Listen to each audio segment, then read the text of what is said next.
안녕하세요. 오늘은 보내주신 자료, 바로 나관중의 삼국지 연의 그 첫 번째 이야기를 한번 같이 펼쳐볼까 합니다. 네, 안녕하세요. 시대 배경이 참 혼란스럽죠. 후한 말기 그 유명한 황건적의 난으로 시작하잖아요. 맞습니다.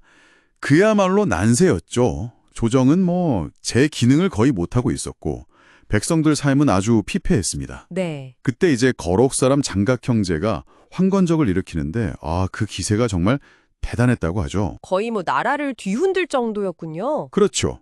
오늘 저희가 주목할 부분은 바로 이 혼돈 속에서 세 명의 영웅, 유비, 관우, 장비가 어떻게 만나게 되는가 하는 점입니다. 네. 바로 그 만남과 맹세. 이게 앞으로 이어질 거대한 이야기의 진짜 시작점이 되는 거죠. 맞습니다. 아주 중요한 시작이죠. 이야기는 유주 탁현에서 시작되죠. 관군이 이제 의병을 모집한다고 방을 붙이는데 네, 황건적 토벌 때문에요. 이때 이제 돗자리 짜고 신발 팔아서 겨우 생계를 이어가던 몰락한 황족의 후예라고 소개되는 유비가 딱 등장합니다. 그렇죠. 유비 현덕. 그 방을 보면서 유비가 막 깊은 한숨을 쉬는데 등 뒤에서 갑자기 호통 소리가 들려오죠. 네. 대장부가 나라를 위해 힘쓸 생각은 않고 한숨은 왜 쉬는가? 이런 식이었죠. 목소리만 들어도 누군지 알 것 같아요. 그렇죠. 바로 장비입니다. 외모 묘사도 아주 강렬해요. 키 8자의 표범 같은 머리, 부리부리한 눈, 쇠털 같은 구레나룻. 와, 정말 듣기만 해도 무시무시한데요. 네, 근데 또 직업은 돼지 잡고 술 파는 좀 호탕한 인물이죠. 유비의 그 큰 뜻을 듣고는 바로 그냥 자기 재산 다 털어서 같이 큰일을 하자고 제안합니다. 와, 정말 화끈한 성격이네요. 망설임이 없어요. 네, 그런 면이 있죠. 그래서 이 두 사람이 이제 의기투합해서 주막으로 자리를 옮기는데 거기서 또 운명적인 만남이 기다리고 있잖아요. 아, 맞습니다. 또 다른 영웅이죠. 이번엔 키가 9자나 되고 얼굴은 붉은 대추 같고 눈썹은 누에 같고 봉황의 눈이라고 했던가요? 네, 봉황의 눈. 위풍당당한 모습의 사내, 바로 관우죠. 관우 운장. 이분도 사연이 좀 있었죠? 고향에서 사고치고 도망 나온 신세라고. 네, 맞아요. 고향에서 좀 나쁜 관리를 죽이고 도망쳐 나온 지 꽤 됐다고 나오죠. 그렇게 이제 유비, 관우, 장비 이 세 사람이 딱 만난 건데 정말 첫눈에 서로에게 끌렸다고 하죠. 네, 정말 금방 뜻이 통합니다. 서로의 비범함을 알아본 거죠. 이야기가 여기서 정말 빨라요. 그렇죠. 바로 다음 날인가요? 네, 바로 다음 날. 장비집 뒤뜰에 복숭아밭이 있었는데 거기서 세 사람이 의형제를 맺습니다. 아, 그 유명한 도원결이. 네, 도원결입니다.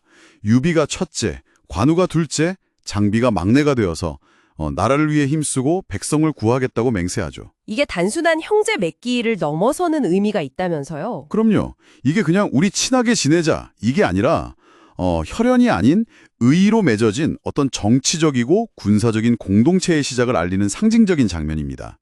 삼국지 전체를 꿰뚫는 가치관이 여기서 딱 드러나는 거죠. 그렇군요. 의로 맺어진 관계, 그리고 맹세하자 가자 바로 행동으로 옮기죠. 네, 지체할 시간이 없죠. 바로 무기 만들고 장비 재산으로 사람들을 모아서 한 500명 정도 모았다고 하던가요? 네, 그 정도 됐던 것 같아요. 그래서 바로 황건적 토벌에 나섰는데 처음에 꽤 잘 싸우죠. 네, 초기 전투에서는 승리를 거두기도 하고 유비의 옛스승이었던 노식이라는 분을 돕기도 하고요. 아, 노식. 그런데 여기서부터 좀 현실의 벽에 부딪히는 느낌이 들어요. 맞아요. 그 노식이 뇌물을 안 줬다는 이유로 억울하게 죄수가 돼서 끌려가는 걸 보게 되죠. 장비가 그때 막 분노하는데 유비가 말리고요. 그리고 또 황건적한테 쫓기던 동탁을 구해주지 않습니까? 네, 구해주죠. 그런데 돌아오는 건 푸대접이에요. 관직이 없다는 이유로요. 아, 이때도 장비가 엄청 화를 냈다고 하죠. 동탁을 죽이려고 했다고. 네, 장비는 정말 불같죠. 유비가 겨우 말렸습니다. 여러 전투에서 분명히 공을 세웠는데도 결국 유비가 얻은 벼슬이라는 게 뭐였죠?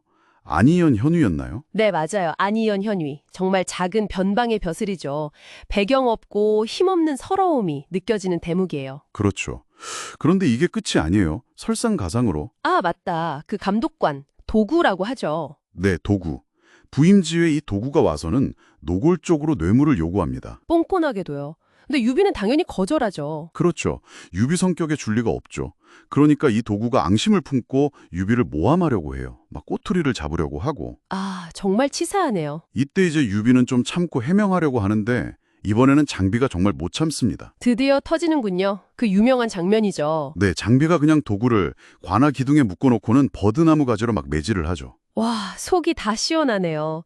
물론 폭력은 안 되지만 그 당시 부패상을 생각하면 오죽했으면 저랬을까 싶기도 하고요. 맞습니다. 버드나무 가지가 여러 개 부러질 정도로 때렸다고 하니까요. 이 사건이 결국 중요한 전환점이 됩니다. 네, 결국 유비가 어떻게 하죠? 유비가 결국 관직을 버리고 떠나버립니다. 와, 어렵게 얻은 자리였을 텐데 미련 없이. 그렇죠.